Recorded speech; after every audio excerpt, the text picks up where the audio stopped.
Welcome to Cultivating Wisdom with John Vervaeke.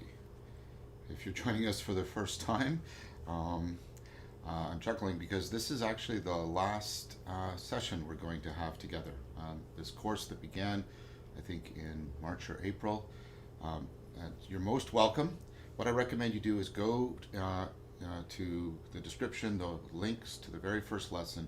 You can work your way through the lessons, you can work your way through the sits, you can do the meditation and contemplation course, drawing on the Buddhist and Taoist traditions, and then you can move into the wisdom of Hypatia course, drawing on the Epicurean, Stoic, and Neoplatonic traditions.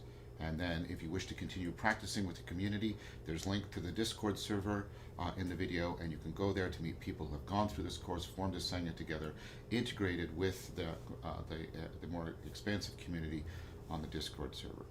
So there's lots of resources for you. You're not alone. There's a community there. I regularly go on the Discord server at least once a month, answering general Q&A.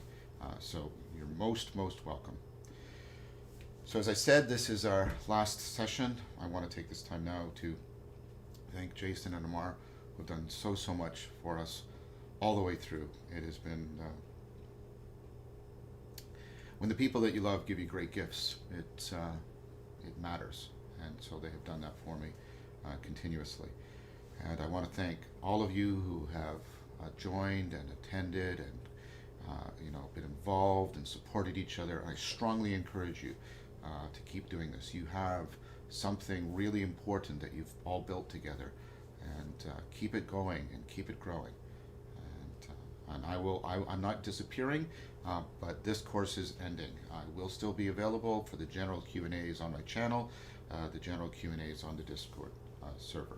And there's more video series coming down the pipe. So thank you, one and all. So today we're going to, as always, we're going to begin with a chant and then a silent sit, and then we'll go to the whiteboard and we'll have our logos talk, and we're going to do sort of a culminating talk. And then I'll point to a few more things. I'm hoping to actually create one more video with the members of my philosophical fellowship community, enacting dialectic into dialogos, because trying to teach it in this context I don't think will work. And then, so there's one sort of more lesson after this one. It'll be uploaded onto YouTube, and I'll announce when that's available. Okay, so get yourself ready. Get yourself comfortable, put your phones on Do Not Disturb, and we will begin together when I say begin. Begin.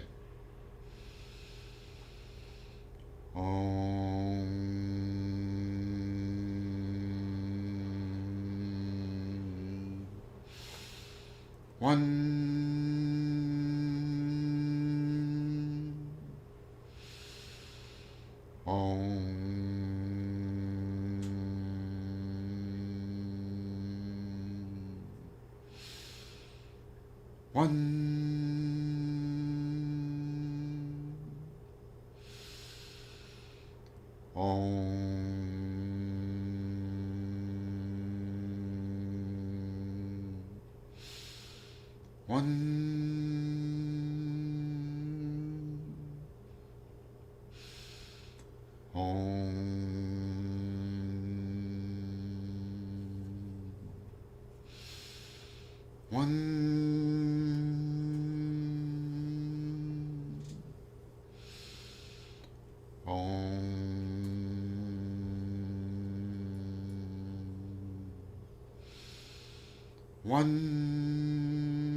Begin your silent sit.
slowly begin to come out of your practice, trying as best you can to integrate what you cultivated in your practice with your everyday consciousness, cognition, character, and communitas, perhaps by reciting the 5 promises to yourself.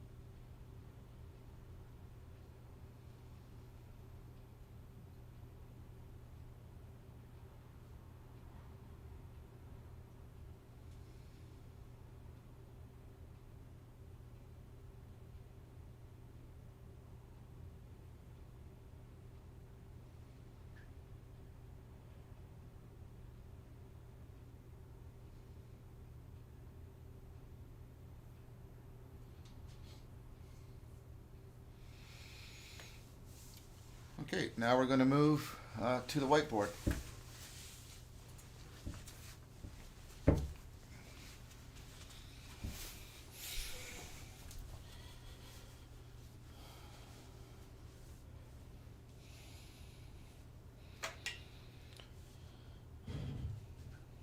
So we're going through the core elements of Neoplatonic practice, and we took a look at theologia last time, which of course we hear theology, which isn't completely right, but it's not completely wrong either.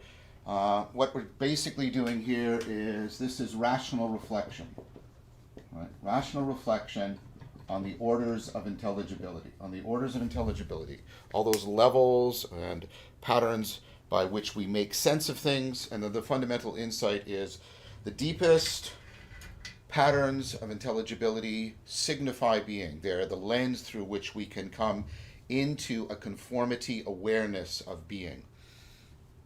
And then the idea here is, I think I'm going to move my lectern a little tiny bit because I'm getting too blocked here.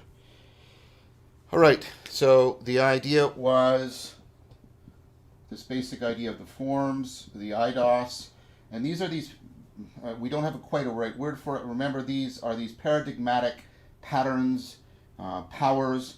So they're patterns of intelligibility, but they're powers of possibility, and then they're paradigms of understanding. So if you take our 3 notions of a pattern and power is an actual possibility for change, and paradigm, which is a structure for understanding, then what you've got is what the forms are, and Theologia has us reflect on these, bring them into our theoretical awareness and understanding, the conceptual structure, and then of course we contemplate the world in terms of the forms in Theoria. We've done some of those exercises, and then in Theurgia what we're trying to do is this. We've got the idea of the logos, and what it does is it's unfolding the forms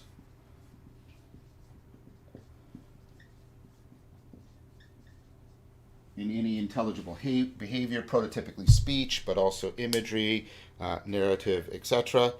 And so this is realization in the sense of making real, actualizing, and this is the sense of realization in the sense of coming into awareness, coming into understanding.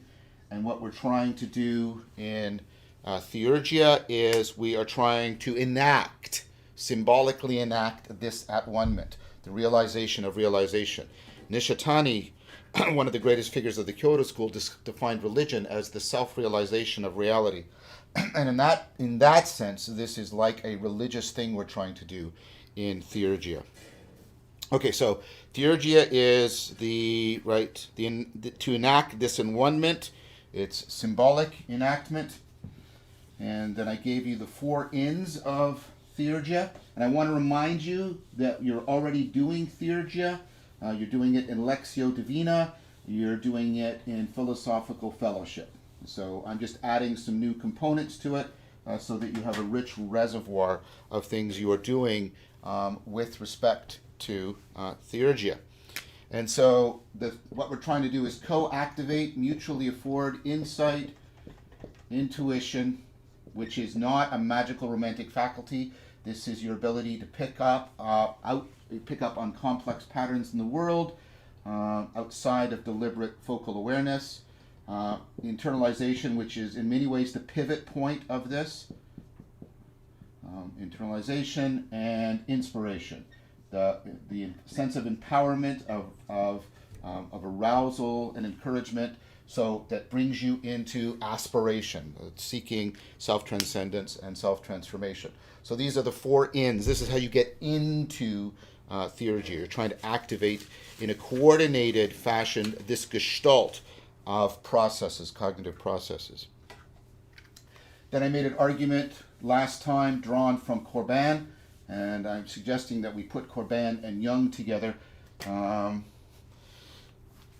in order to, Jung is sort of the Plato of the psyche, and Corbin is sort of the Plato of the symbolic, and when you put them together, I think you're getting some powerful tools for reinventio of Neoplatonic practice. I made the argument that the symbolic is the imaginal,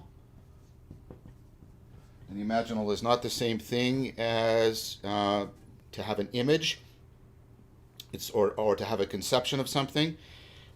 It has to be enacted in participation, in participatory knowing.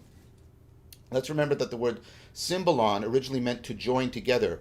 It's the same meaning as, conjugal, conjoining, yoga. Think of yoga as the imaginal. In yoga, you are enacting things that get you to participate in a different sense of self, a different sense of world. And in that sense, you're doing serious play so that you're supposed to come into union with what is ultimate, the divine. That's the original purpose of yoga. That's how you have to hear the imaginal. That's how you have to hear symbolon. I'm going to use the Greek word as much as possible because it means to join together, like the sacred acts that you're doing in things like yoga or Tai Chi Chuan. In Tai Chi Chuan, I am enacting the imaginal so that I can come into a participatory awareness of the Tao, etc.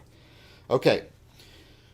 The problem we have, of course, in our culture is that this word is equivocal and often trivialized, like everything else we do with important thoughts in our culture, because that by equivocating on it and trivializing it, it makes it vague and easy to manipulate, commodify, sell, use, etc., and all the things that are problematic in our culture right now with respect to the philosophical and the spiritual.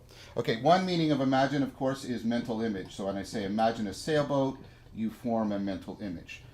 Although mental images sometimes play a role in theurgia, they are not the dominant thing. So when you hear imagine, don't primarily hear this. They're not excluded, but they are not focal. They're not focal. When John Lennon says, imagine there's no heaven, he's not asking you to form an image. He's not. In fact, I don't think I've ever tried to form an image. He's asking you to try and adopt a perspective of possibility. Perspective of possibility. What's it like? Imagine means to adopt a perspective. You're enacting a perspective. You're considering. You're more than considering. You're trying to, right? I said, like, you're trying to. Well, maybe you want to say maybe you're really deeply considering. You're trying to see if it's viable for you. Could you actually start to attempt to realize this vision in your everyday life? So this idea of adopting a perspective of possibility or of the possible, and that's much, notice how this is getting us into realization. This is, you've got to give a lot more emphasis to this sense of imagine. And then next, which is really important, which is play. And play in the sense of pretend. But notice this is like, right? And I don't mean in the sense of pretentious. So this is a point made a long time, very good point by Gilbert Ryle. When children are imagining, they're not really making mental pictures, right? I mean, they might be, but for example, when a child is pretending that it's a dinosaur, right? The child isn't forming a mental image. What the child is doing is actually adopting a perspective of the possible and then conforming to it, shaping themselves to it. You see how these two go really closely together? Or imagine somebody acting out a play. Somebody's being Sherlock Holmes. And we call it a play for a reason. They don't have a mental image of Sherlock Holmes. They're adopting a perspective and then conforming to it, identifying with it, taking up an identity within the perspective of the possible. Pretend, right? Attention, right? Here the pretension and attention, they're all related together. So this is to adopt an identity within it. You conform yourself to it, an identity within it. So this is to engage in perspectival and participatory knowing in a pretty powerful way. Okay, so these two are focal. You might use this as a help, but it's not central. And we have tended to focus on this because we like to focus on the objects of our cognition rather than the processes of our cognition. That's a besetting sin of our culture. But these two and how interwoven they are, that's the sense of imagine that we want. Not primarily this, but this and this. Okay, and then what you want to do, right, is you want to activate this, you want to engage it, and then you want to try and see through it. And you want to try and, right, in two directions, transjective. That's what the imaginal is. I'm trying to see in the world what I haven't seen. I do this. I may be using this as a bit of help, but this is the primary. Like a child is seeing the world. So this becomes the child's sword. And parts of the child are drawn up and developed, right? And so you're looking through it. The imaginal is inherently transjective. Once you use imagination in a transjective fashion for the imaginal, you're doing symbolic enactment, like the child pretending that they are a Tyrannosaurus Rex. Now we know that, of course, they're not literally a Tyrannosaurus Rex, but you know the child isn't just being metaphorical. The child is realizing, they're developing, they're doing this in order to actualize aspects of the world and aspects of themselves in a coordinated fashion. That's what I mean when I said the imaginal is not the literal. The literal is A equals B. The child is a dinosaur. That's ridiculous. We'd all run in fear and we tried to kill it. Okay? It's just a metaphor. Is it? It's not just a metaphor. Because the child isn't just considered, I could think of myself as a dinosaur. I could think of, human beings as a Tyrannosaurus Rex. The child isn't doing that. What's happening, right, and this is what's central, is the mystical, right? Maybe this is what Karima wanted me to talk about yesterday. That's possibly what it is, right, where the child and the imagined, right, in a sense of considering, adopting a perspective and adopting an identity, right, the T-Rex, they're both, whoa, that's way too much. My dysgraphia, not good today again. What you're doing is you're seeing, like, what's being actualized in me, what's being actual. It's actual, it's not just metaphorical, it's being co-realized between the child and, right, the Tyrannosaurus, right? That imaginal relation actually causes the co-realization of what is seen through beyond them, their common ground, the pattern of connection that forms between the internal and the external world. That's the imaginal. The imaginal is always between, not within. And that takes you into the mystical.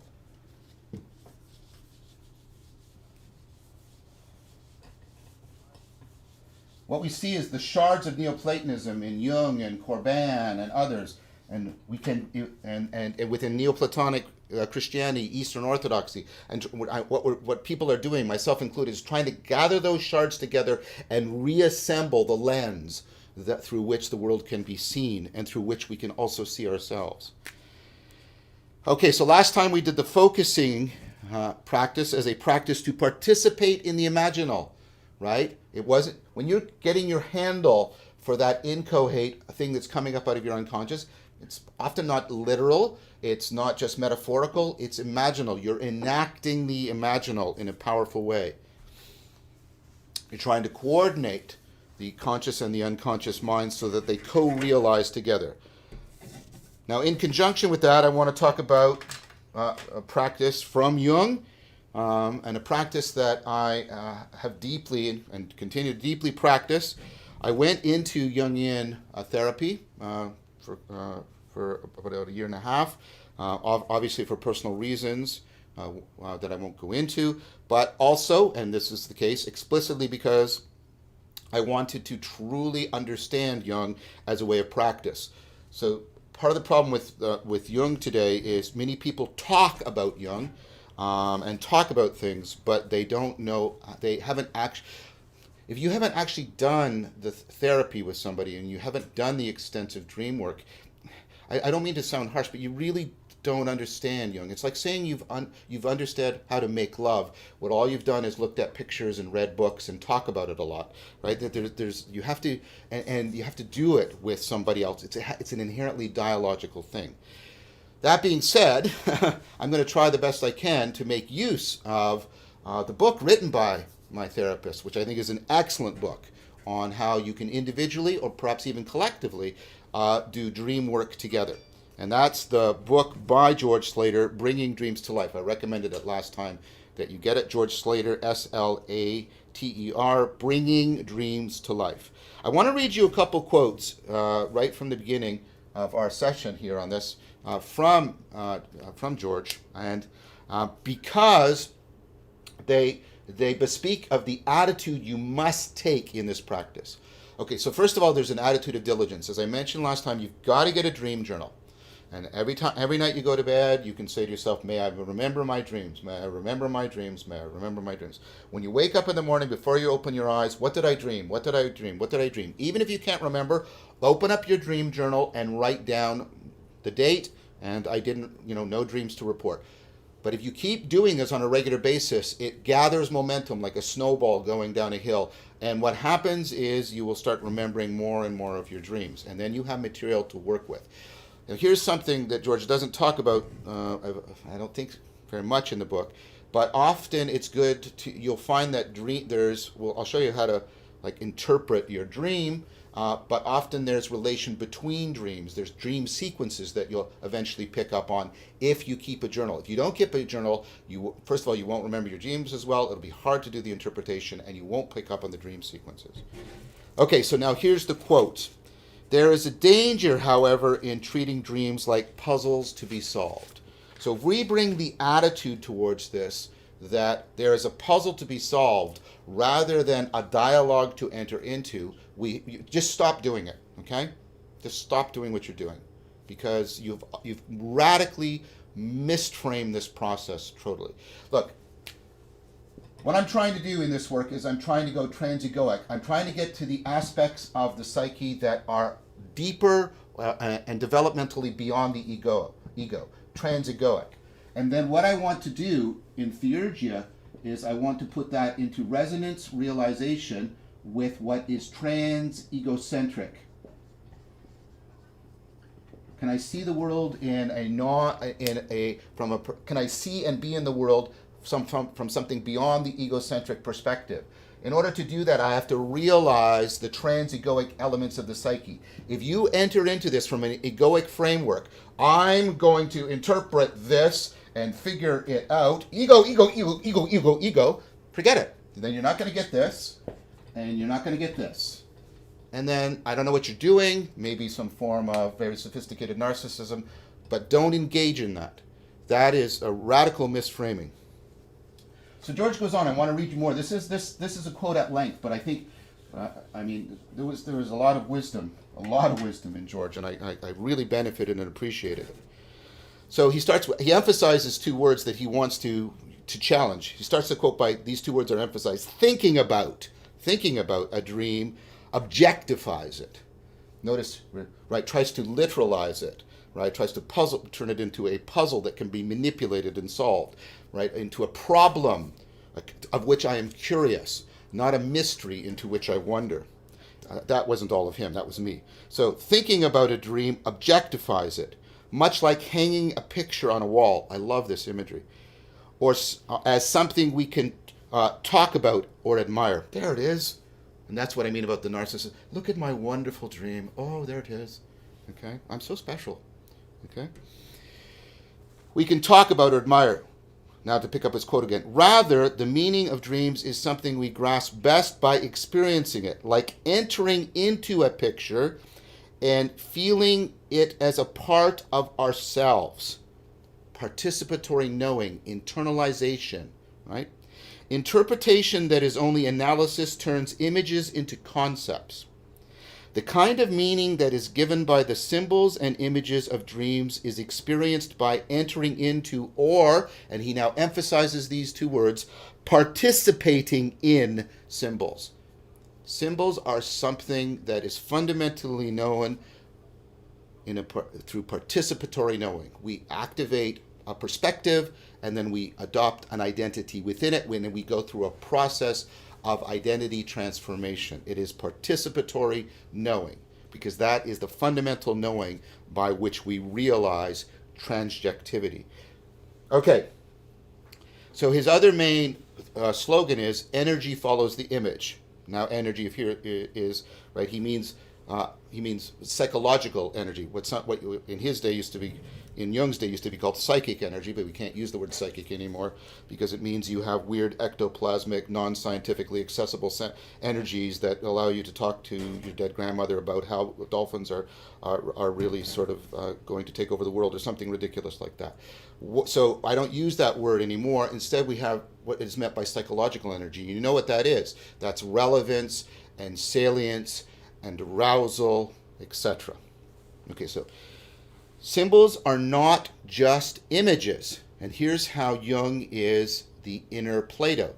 They are patterns that are powerful and paradigmatic. They are paradigmatic power patterns. And what they are is they are the power for transformation, paradigmatic that allows us to understand and know ourselves in ways we can't do unless we undertake this practice. And of course, they are patterns. They unfold in a musicality of intelligibility.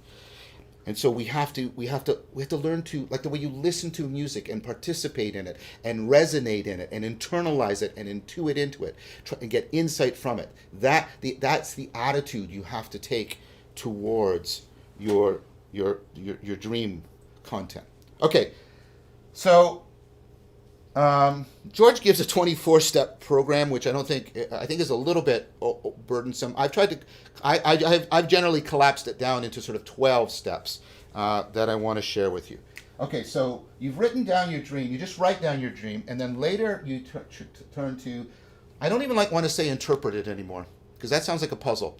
You're setting yourself up to dialogue through your dream. Because what we're doing here, right, and this is a book that Chris and I, an anthology we've edited and contributed to, we're trying to get our inner dialogue. Boy, I can't spell today.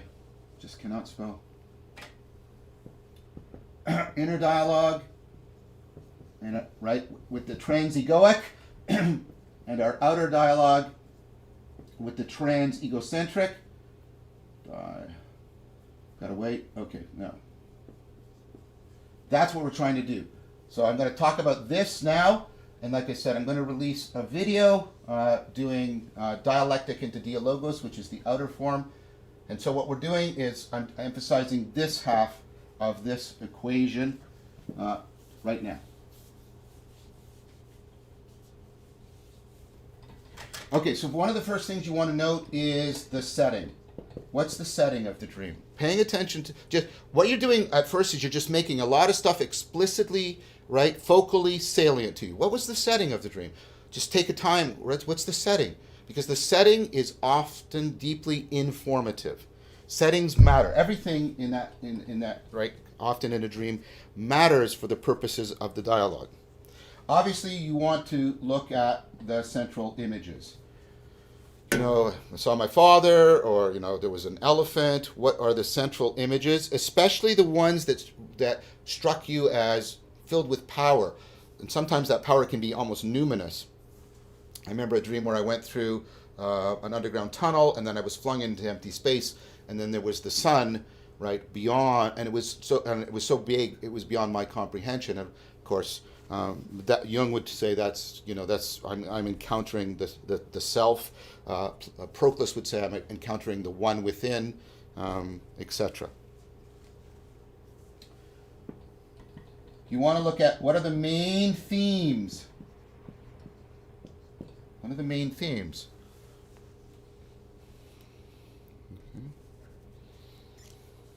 And of course, we have a lot of narrative practice because we practice narratives all day long.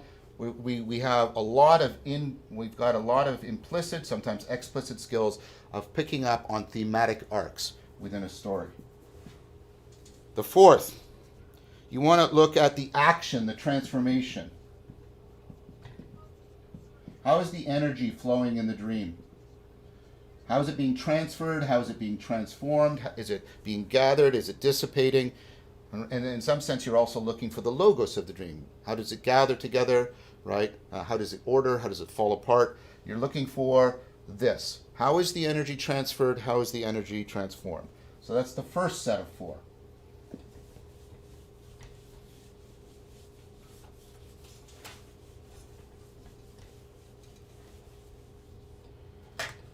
Okay.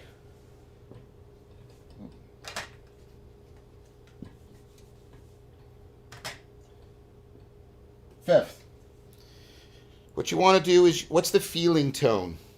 And you've got a lot of practice for doing this from the mindfulness work. What's the feeling tone? What are the emotions and the values that you're sensing in the dream? What's the feeling tone of the dream? And make that sort of textured and layered. Individual things have their feeling tone. There's an overall feeling tone. For me, the musical metaphor really works here. It's like there's these individual chords or individual instruments, and they have their own individual sort of emotionality and value. There's a valence to them, and they fit into an overarching valence.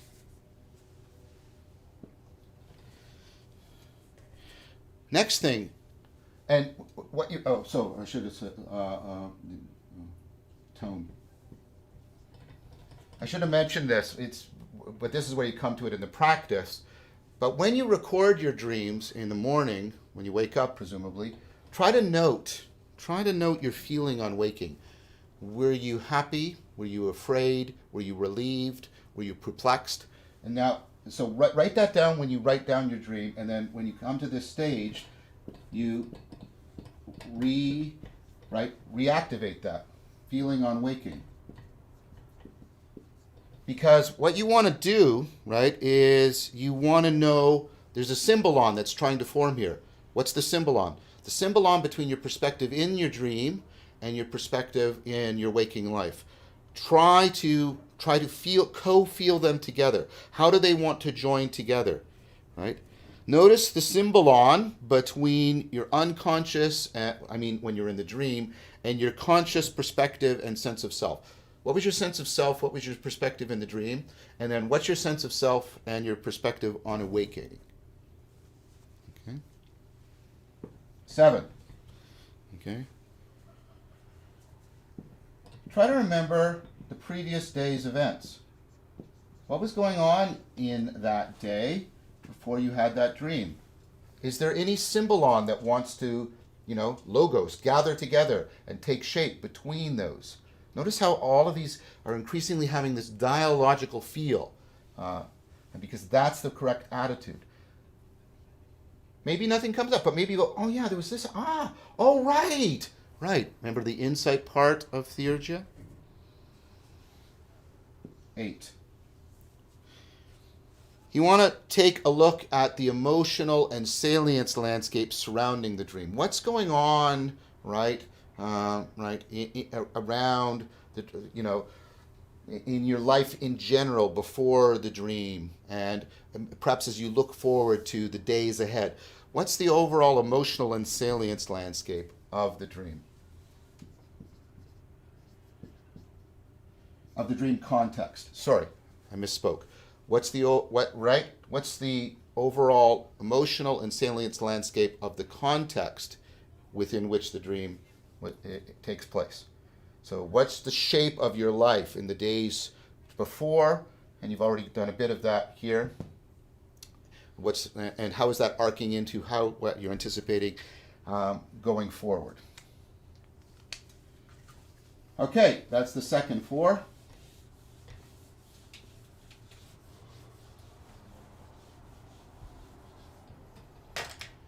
Third 4.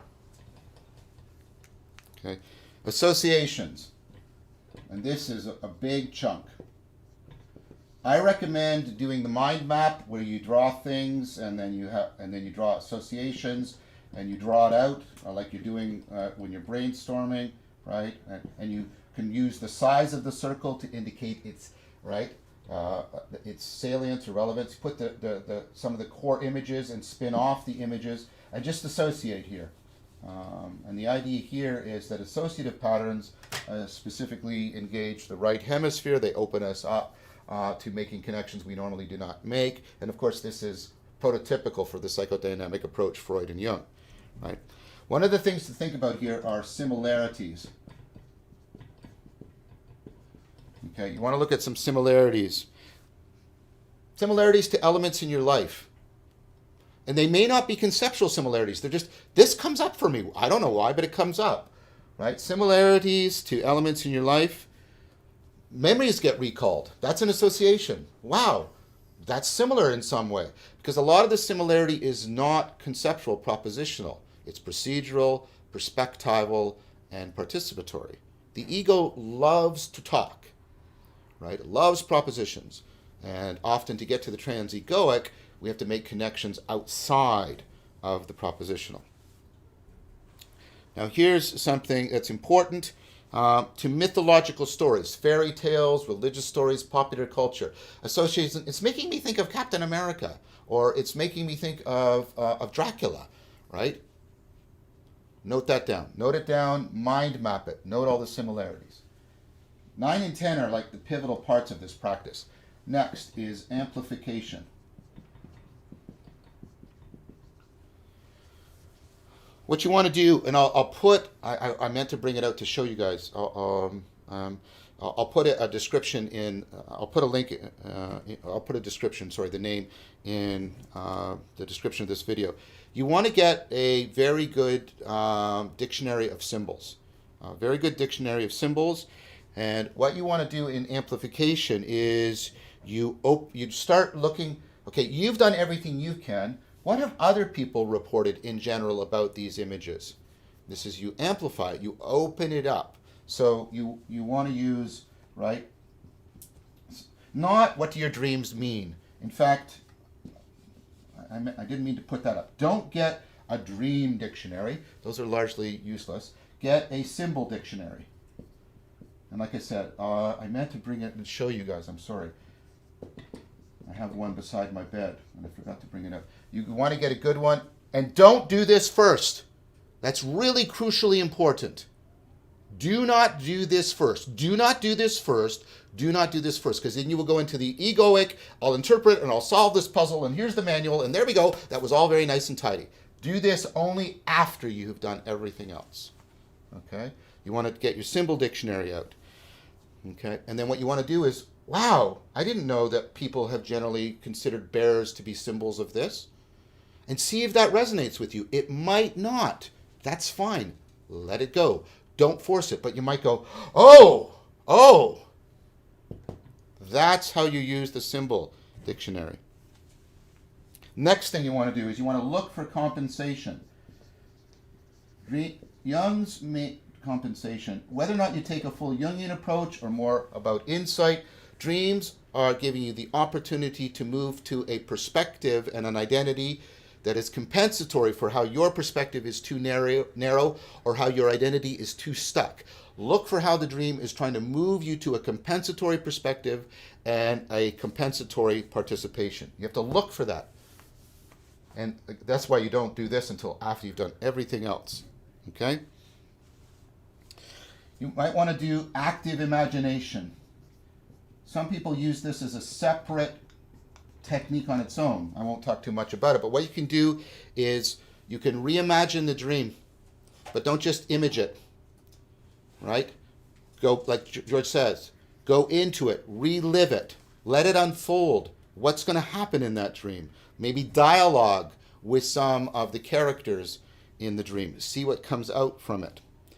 You want to gestalt it. You want to take a look at all the perspectives in the dream, not just your perspective, but the perspective of other people, other beings in the dream, and try and say, okay, what's common? How do all of these perspectives fit together? What's the one of them? What's the common ground of all these perspectives? Gestalt the perspectives that are found in the dream. You might want to draw or sculpt. I don't do that very much, but other people find that sculpt. I think that's right. Right. Other people find this very helpful. You might. I don't particularly find that helpful, but I know other people do, so I'm putting it down there. Then after you've done all this, do something like focusing. Okay, all of this. But now, again, get into the state. What am I feeling? What is the question that's being answered here? Right? And then you do the focusing practice. Right? What's the question? What's the issue?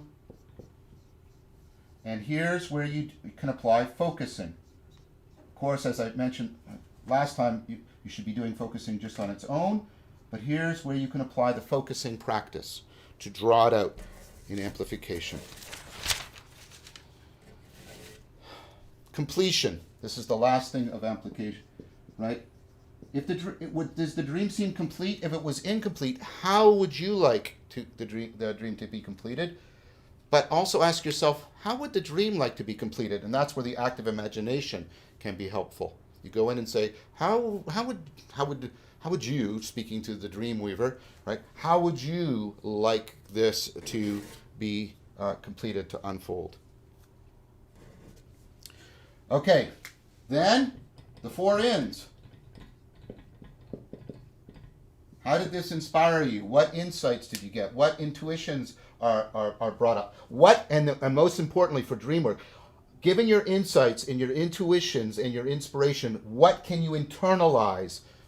What can you take into, right? And this is where the compensation is. How can you transform your perspective and your participation, right, in order to internalize what has emerged in the dialogue with the dream?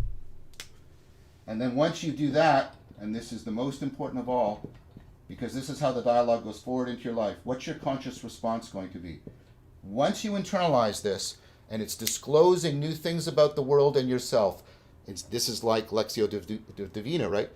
Right? What's the demand on you?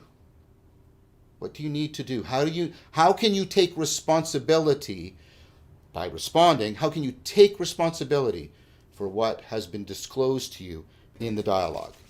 That's the most important of all. This sequence is a very good sequence. Doing things out of sequence really messes things up, and you have to be really careful because the ego will really try to, just take this out and just move this here, right? And right?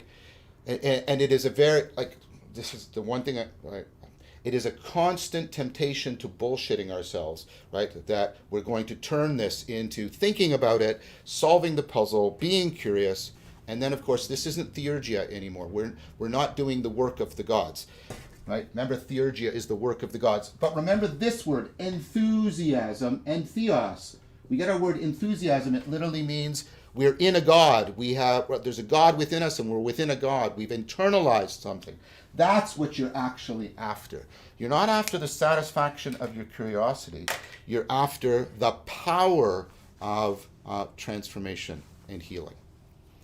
Okay, so we've got a few minutes left. We've only got about 10, unfortunately. I'm going to try and answer maybe 2 or 3 questions. And any questions that I haven't been able to get to, we are going to dump them into the general Q&A that we do every month.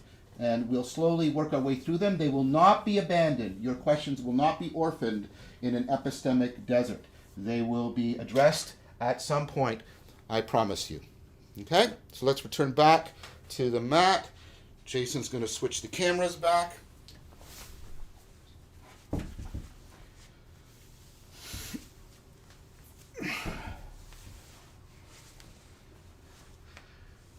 Okay, so this is from Enemy of Elder. Can you speak more to the difference between theoria and theologia? They are fusing together in a confusing way for me in definition and motivation. Right, so theoria is not conceptual. It is not rational reflection. Theoria is a contemplative practice in which, you're trying to realize the logos, move up the scala natura, for example, or you're doing the view from above. Those are theoria. They are ways of seeing into the depths. Theologia is a way of trying to rationally reflect and conceptually make sense of the orders of being and how you understand them. It's basically to try and explicate and perhaps fine-tune or improve your worldview as a theoretical structure within which you live.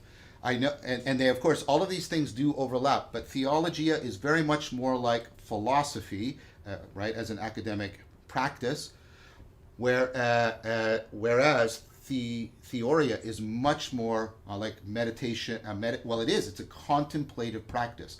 You're not running propositions and sentences. You're not trying to conceive of things. You're not trying to clarify your conceptual understanding. Instead, you're putting that aside and you're trying to undergo what a contemplative practices do. So they are needed. Both are needed, but they are not the same.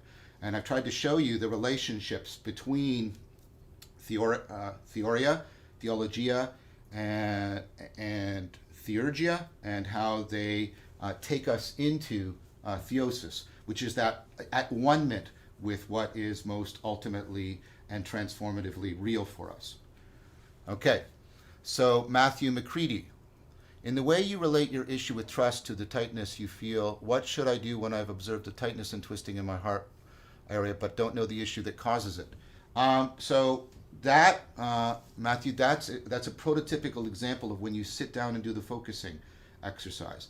Open yourself up to it, resonate, go through all the steps of focusing.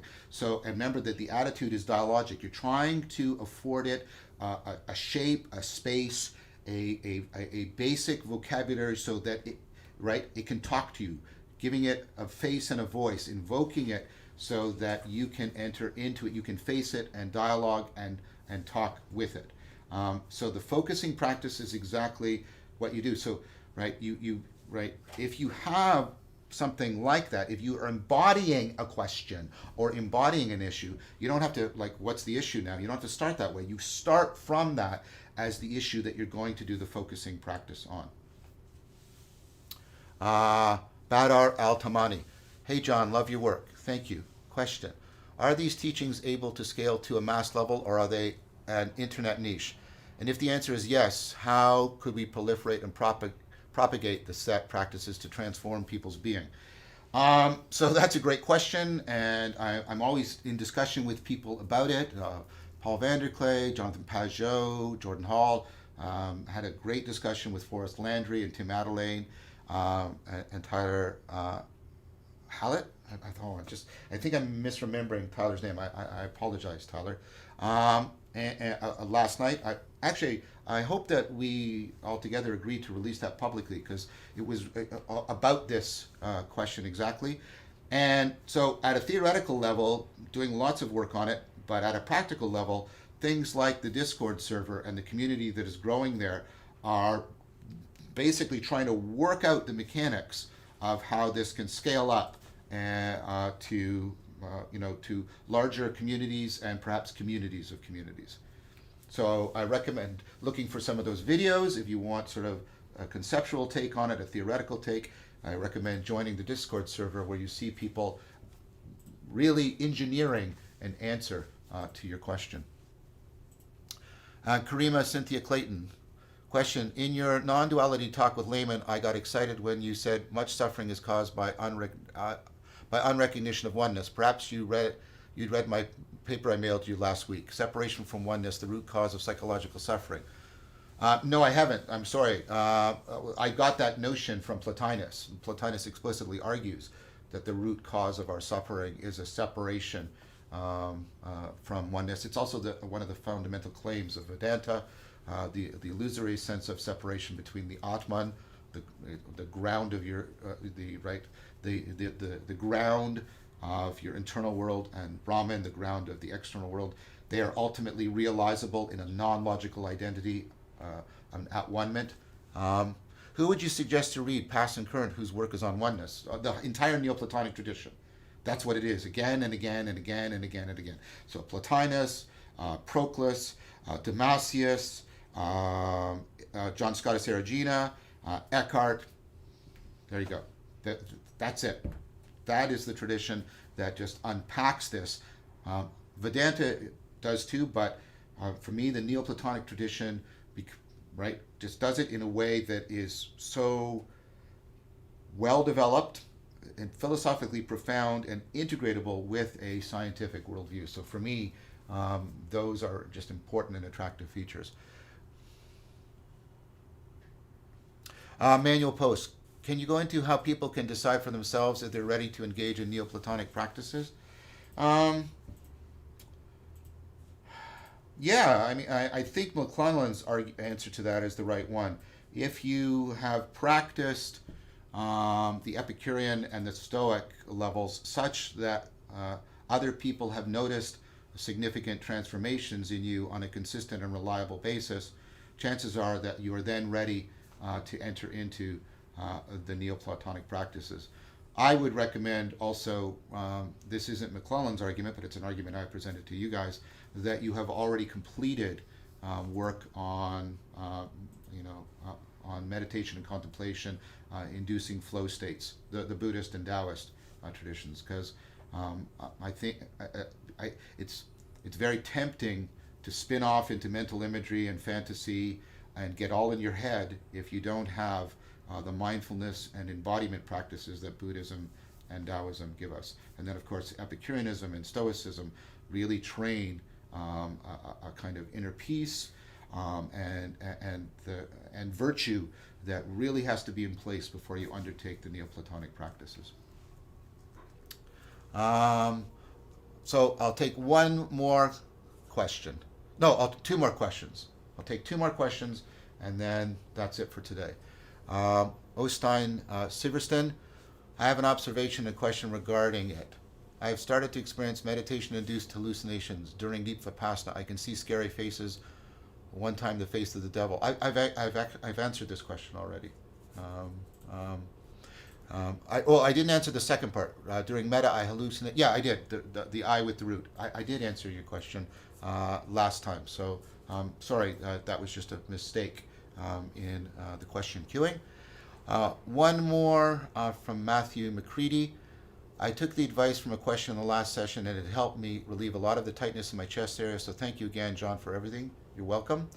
Your example of when you did your questing really helped me not turn away from the strong emotions that arose. It was a strong experience of sati, a past version of myself. Thanks again. You're welcome, Matthew. I'm always glad to hear that I've given people tools that are helpful to them. So we have come to the end. Like I said, there's going to be one more chunk, but it's not going to be part of a Saturday Sangha. I'm going to record with the group that I do the philosophical fellowship with. We're going to do our second philosophical fellowship sometime in December, and then I think we'll do a couple more of those, and then I want to do a dialectic into dialogos with them. And once we get to that stage, I'm going to ask for their permission. I'll record that and I'll release it, and then you'll see how the inner dialogue and the inner dialectic and the outer dialectic go together and how they fit together. It's a long journey together, but just because our journey together is sort of formally ending, I'm not disappearing, as I said, doesn't mean your journey should end. You should keep going as much as you possibly can. I've loved this. Not giddy infatuation. This has sometimes been difficult, sometimes strenuous, sometimes personally challenging. It's put a strain on Jason and Amar. So it's love. It's not just infatuation. I've loved this. And that's all I'm going to say. Thank you. Thank you very much. And as always, thanks to my beloved son Jason, my dear friend Amar, for making all of this possible.